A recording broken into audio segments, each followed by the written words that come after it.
This lecture is about Foucault's concept of biopower.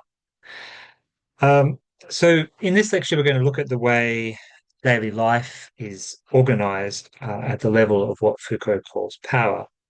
Now, power is a highly nebulous word with a highly contested set of possible meanings, and I'm not going to try to cover all of those meanings, in fact, probably very few of them.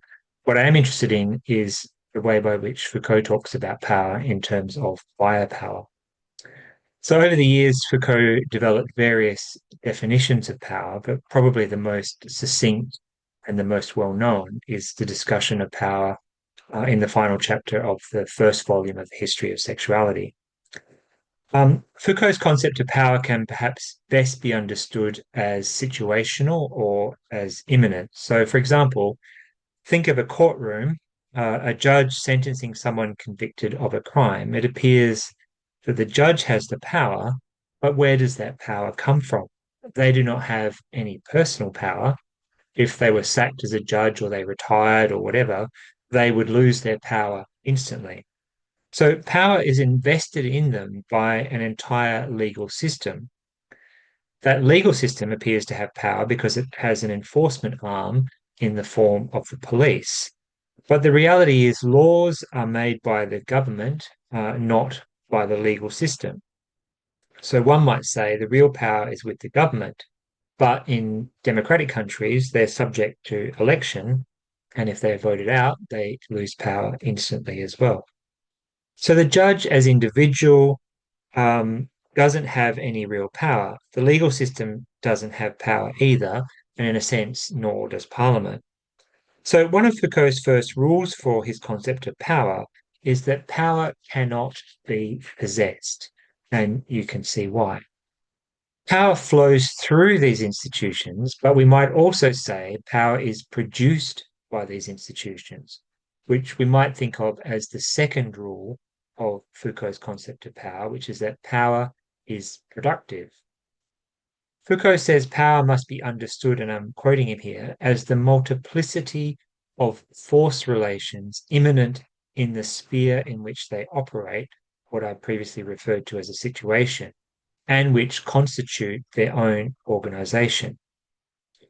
To which we can add, it is also the process which transforms and reinforces these force relations. It is also the mutual support force relations find in each other. So the judge plus the legal system plus government plus police and so on, thus forming a system. And as the strategies in which these force relations take effect, whose design is embodied in the state apparatus. Foucault says power is everywhere, not because it embraces everything, but because it comes from everywhere. Power is not an institution, he says, it is rather the name we give to a strategic situation. Taking on board these five ideas, Foucault goes on to propose five propositions that, in combination, add up to a definition of power. And all of this is taken from the last chapter of the first volume of History of Sexuality. First rule, or first proposition, if you like, power is not something that can be acquired or held onto. It is always exercised from multiple points. Secondly, power relations are not external to other types of relations, economic relations, knowledge relations, sexual relations, and so on. Power is immanent to all of these relations. Third proposition, power comes from below. That is to say, there is no such thing as top-down power. What we see as top-down power is an effect, not a cause. Fourth, power relations are intentional and non-subjective, which sounds a bit like a contradiction. There is no power that is exercised without an aim, but this does not result from a choice of an individual. Where there is power, there is resistance, and this is probably the most well-known part of Foucault's understanding of power. This resistance is not external to power. People constantly and a variety of ways oppose power, but that does not mean they escape power.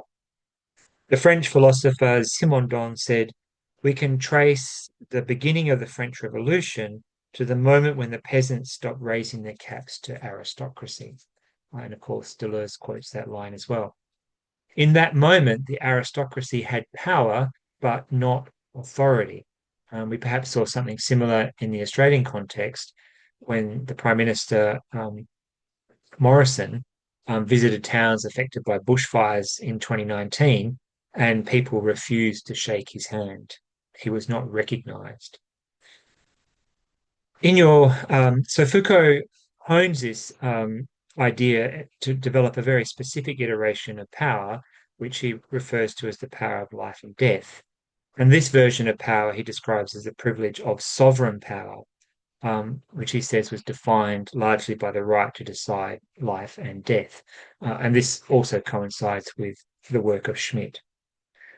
So, in reality, though, this privilege was both constrained and exercised only rarely. Also, the sovereign could really only exercise their power over life in a negative way, i.e., by not killing. Power was defined in terms of obedience to the sovereign, and the ultimate threat was the threat of death. But obedience, Foucault says, is a comparatively weak or thin form of power because it relates only to explicit commands. Do this, don't do that. Think of driving a car, for example, keep left, stay below the speed limit, and so on. In all of these ways, you are being obedient, but that doesn't tell us very much about what else is going on in the car. Not only that, the threat of death is not all that motivating. As Foucault discusses, sovereigns realized that they could not expect people to die for them in their wars and so on if all they offered in return was the threat of death. And so the nature of power began to change as the sovereign began to take an interest in life. As Foucault puts it, the ancient right to take life and let live was replaced by the power to foster life and or disallow it to the point of death. So starting in the 17th century, the power over life took two new forms, which Foucault describes as discipline and biopolitics. Now, he didn't invent the word biopolitics, it was already around and being used, but in many ways he has made it his own. So discipline was the first to appear, and obviously Foucault wrote a whole book on discipline. It treated the body as a machine whose functioning could be improved via training. So one of the most important ways to think about discipline is that, as far as Foucault was concerned, it had to do with finding the means of correct training. So discipline combined two types of techniques, which can be summarized as isolation and observation. The first technique, isolation, manifested itself in response to the appearance of plagues in Europe in the Middle Ages. And of course, today, more recently, we know of it as the lockdown. The second technique, observation, is enhanced by isolation. So we isolate variables in order to observe them. And the ideal form of this was the panopticon designed by Jeremy Bentham, who was in turn inspired by his brother's description of Russian Orthodox churches. His brother was based in Moscow. It was a model for a model for a prison which isolated prisoners to render them more observable. And obviously, the theory was the more observable the prisoners are, the more likely they are to behave. The same logic can be found in schools, in factories, in hospitals, and so on.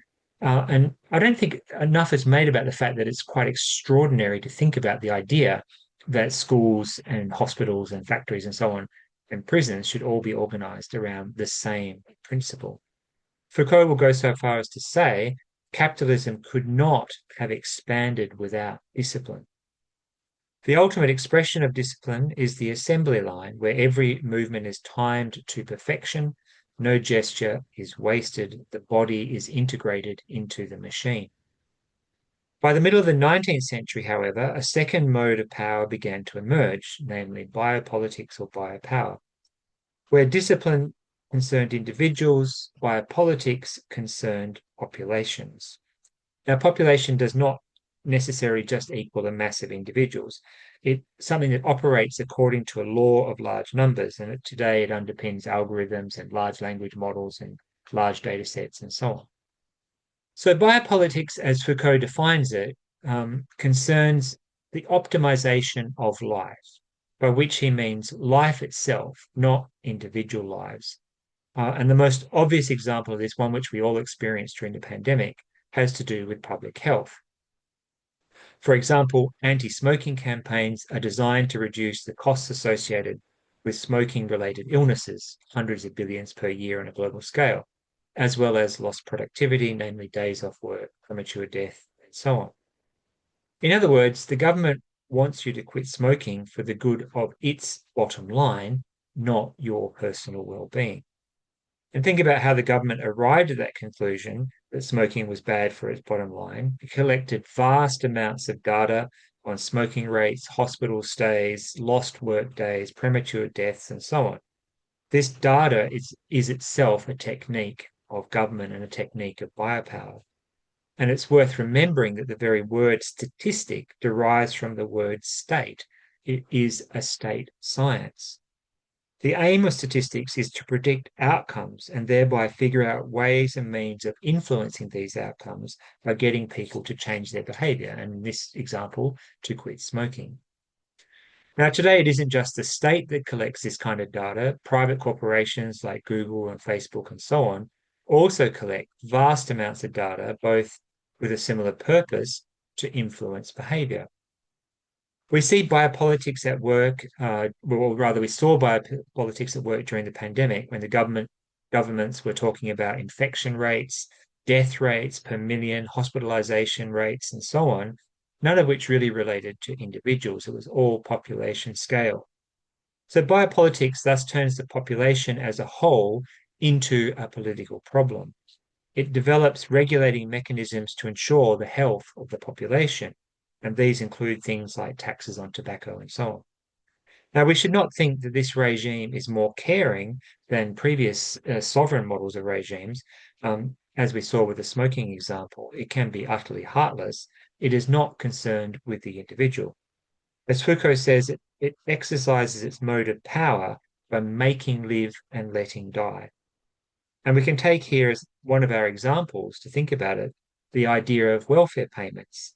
In most countries around the world, these are calculated at the bare minimum that people need to live, to stay alive rather than to live well. And in some countries, the amount is much less than that.